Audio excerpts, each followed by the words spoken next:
작년 6월 중국의 청년 실업률이 21.3%로 역대 최고치를 찍었습니다.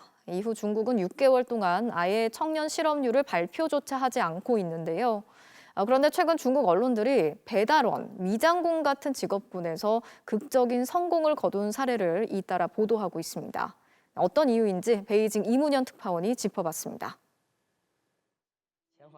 중국 상하이에 사는 26살 천스 씨는 음식 배달을 하며 생활을 영위하는 청년입니다. 이른바 배달왕으로 불리는 그가 지난 3년간 번 돈은 102만 위안, 우리 돈 약 1억 9천만 원입니다. 중국 공기업 근로자 평균 연봉이 11만 위안, 우리 돈 2천여만 원인 걸 감안하면 3배가 넘는 고수익입니다. 건당 배달 수입을 5위안, 우리 돈 약 900원 정도로 계산하면 하루에 186건씩 배달했다는 계산이 나옵니다. 然后就躺在家里面睡觉，没有别的爱好。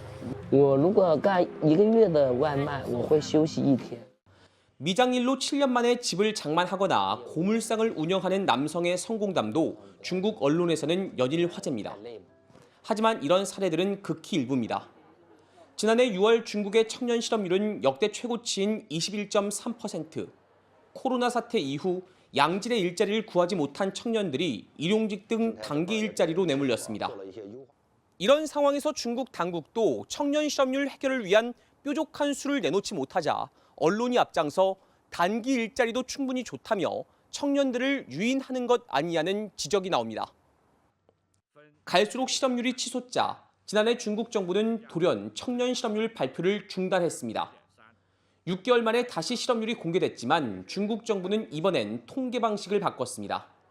과거와 달리 16살에서 24살 가운데 고등학교로 진학한 학생 60%를 통계에서 제외한 겁니다. 이렇게 발표된 지난해 12월 청년 실업률은 14.9%, 중단된 6개월 사이 6.4%포인트 줄었습니다. 홍콩 사우스 차이나 모닝 포스트는 기존 방법대로 청년 실업률을 계산하면 25%에 가까워졌을 것이라고 추정했습니다. 在校学生的主要任务是学习，而不是兼职工作。 올해 중국의 대학 졸업자는 역대 최고치인 1,179만 명.